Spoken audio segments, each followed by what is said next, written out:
Hello বন্ধুরা, সবাই কেমন আছো? আশা করি সবাই খুব ভালো আছো, গরমের মধ্যে সুস্থ আছো। তো চলে এলাম অনেকদিন পরে আমার একটা ডেলি ব্লগ নিয়ে। তো দেখো, সকাল সকাল উঠে আমি অনেক জামা কাপড় কেচে দিয়েছিলাম, এই চাদর টাদর, বিছানার বালিশের ঢাকা টাকা, এদের সব কিছু। তারপরে দেখো ওয়েদারটা কিরকম চেঞ্জ হচ্ছে। তারপর আমার বর এখানে বসে পরোটা খেয়ে নিচ্ছে। তারপর আমি ঘরদোরটা মুছে মাঝে পরিষ্কার করি, আমার শাশুড়ি মা রান্না করে নিচ্ছে। তারপরে রোদ উঠেছিল বলে আমি আমগুলো কেটে, আমাদের গাছের লাস্ট সিজনে আম, তো সেগুলোকে আমি একটু রোদে শুকনো করতে দিয়েছিলাম। দেখো কিরকম কি সুন্দর পরিষ্কার আকাশ।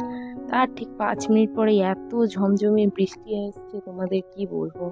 তো আমার ভিডিও যদি তোমাদের ভালো লেগে থাকে, প্লিজ লাইক কমেন্ট শেয়ার করে দিও। Thanks for watching.